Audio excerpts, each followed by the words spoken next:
Hello guys. उम्मीद है आप सब एकदम सही हो और एकदम बढ़िया हो, बहुत अच्छे से हो। जैसे कि आप सबको पता है कि लॉकडाउन कंप्लीट हो चुका है, तो ऑब्वियसली बात है पढ़ाई नहीं रुकनी चाहिए।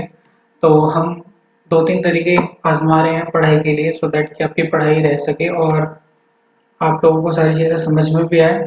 क्योंकि चीज़ें ना बहुत स्मूथ नहीं चल रही हैं। आप जानते हो पूरी दुनिया में लॉकडाउन की डिमांड है, मतलब हर तरफ कोविड के बढ़ते केसेस हैं। इन सभी की वजह से ऑनलाइन क्लास लेना ही पॉसिबल है, मतलब ऑफलाइन क्लास आप ले नहीं सकते हैं। ठीक है, तो इसीलिए अब हमने ऑनलाइन के लिए बहुत सारे तरीके सोचे कि कैसे क्लास ले पाएँ। तो एक तरीका ये है जो मैं आज तो मैं as a demo video provide कर रहा हूँ। आप लोग इस वीडियो को देख के मुझे सजेशंस दे सकते हैं कि सर इस वीडियो में और क्या चीज़ें ऐड की जा सकती है या सब्सट्रैक्ट कर सकते हैं, या कोई और अगर आपके पास इससे बेहतरीन आइडिया हो तो आप हम तक उसे शेयर कर सकते हैं। ठीक है, फिलहाल के लिए एक छोटा सा वीडियो है, ये ज़रा ऐसे देखिएगा और मुझे अपने कमेंट्स दीजिएगा कि हम इस वीडियो में क्या चेंज कर सकते हैं ताकि आपको और चीज़ें अच्छे से समझ में आए। अच्छा, एक चीज़ और बताता हूँ, ये जो वीडियो है अभी तो मैं एज अकेले यहाँ बैठ के रिकॉर्ड कर रहा हूँ, बट जब क्लास चल रही होगी तो यहाँ पर आप लोग जब बोलेंगे तो मैं उसे सुन पाऊंगा। अभी जो मैं बोल रहा हूँ होपफुली आप सुन पा रहे होगे। ऐसे ही मैं आपको दिख भी रहूंगा। एक्चुअली जूम पे क्लास होगी या जूम पे ना लेकर के हम मीट पे ले सकते हैं, तो वहाँ पर इंटरेक्शन हो पाएगा। मतलब मैं जो भी चीज़ें बोलूंगा आप सुन पाओगे एट अ टाइम, और एट अ टाइम जब आप मेरे से कमेंट्स करके कुछ पूछ सकते हैं कि सर ये चीज़ मुझे समझ में नहीं आई। ठीक है, तो इंस्टेड कि हम यूट्यूब पे वीडियो अपलोड करें, देन आप उसे देखो, आप उसे समझने की कोशिश करो। ये एक और तरीका है जिसमें हम क्या है नॉर्मली लाइव इंटरेक्ट कर पाएंगे एक दूसरे से, और आप साथ के साथ अपनी क्वेरीज पूछ सकते हैं, और ये क्लास काफी इंटरेक्टिव होने वाली है। ठीक है, तो आज हम शुरू करते हैं केमिकल रिएक्शंस क्या होती हैं। ठीक, थोड़ा सा पास में जाते हैं। मैं आपसे बात करता हूँ चेंज की। तो बेटा चेंज दो टाइप के होते हैं, एक होता है फिजिकल चेंज और एक क्या होता है बेटा केमिकल चेंज। पास्ट में कोई एक चैप्टर था, चैप्टर का नाम था चेंजेस ऑल अराउंड। वहां पर आपने पढ़ा था फिजिकल चेंज क्या होता है और केमिकल चेंज क्या होता है। ठीक है, कुछ एग्जांपल्स देता हूँ, उससे आपको पता चल जाएगा। मेल्टिंग ऑफ आइस, नेक्स्ट है तुम्हारा बर्निंग ऑफ पेपर।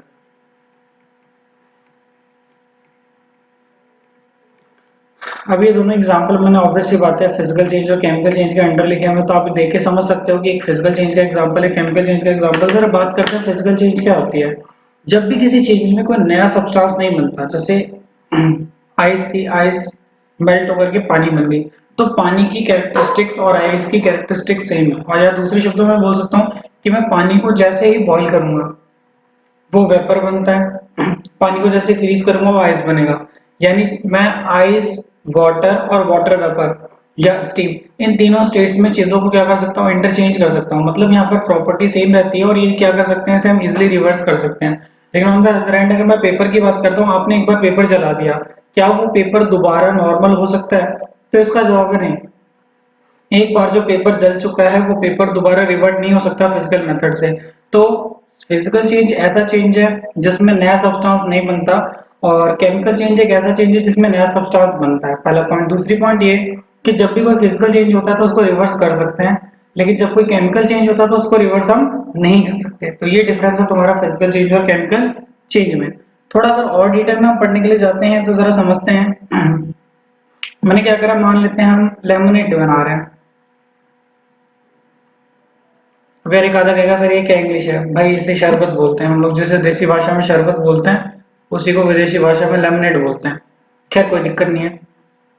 सपोज करो मैं तुम में से किसी के घर जाता हूँ, देखो ऑब्वियसली बात है तुम में से किसी के घर पे अभी तो नहीं आऊंगा और वैसे भी मैं नहीं आता, बट सपोज करो कि तुम में से मैं किसी के घर जाता हूँ और वो मुझे क्या देते हैं, शरबत देते हैं, दैट इज लेमनेड। ठीक है, तो मैं टेस्ट करने के बाद बता सकता हूँ ना इसमें क्या क्या है।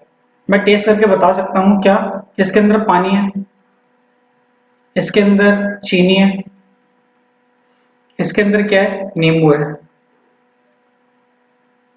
तो ये टेस्ट करके मैं बता सकता हूँ कि इसके अंदर क्या क्या चीजें हैं। लेकिन अब सपोज करो तुम्हारे घर में से मैं किसी के घर जाता हूँ और मुझे देखता है राख, किसी चीज की जली हुई राख देता है, विभूति राख समझ लो, तो क्या मैं बता पाऊंगा कि ये राख किस चीज की है? तो यार कहानी सिंपल सी शॉर्ट है।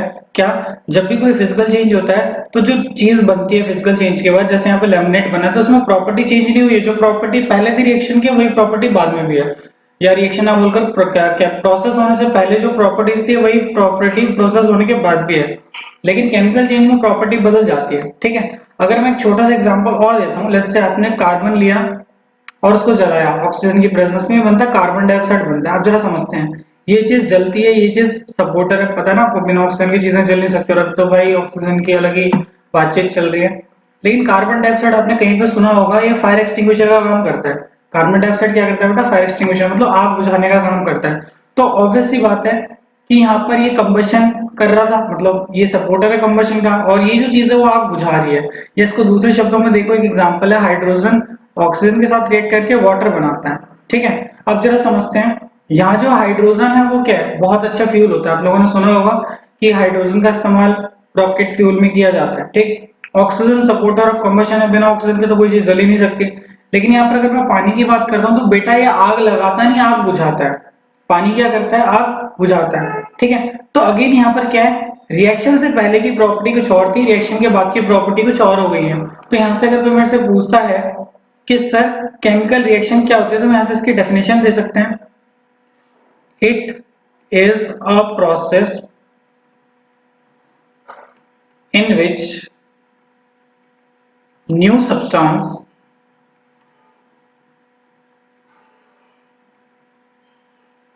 with new chemical properties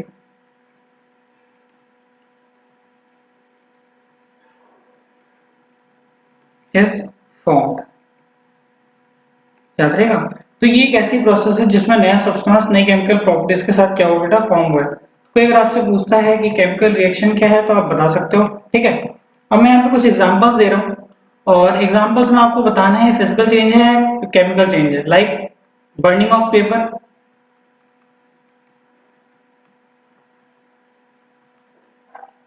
दूसरा है कटिंग एप्पल,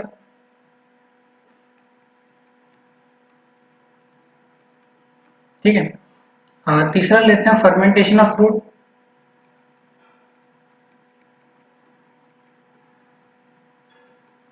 और चौथा ले लेते हैं let's say melt of ice.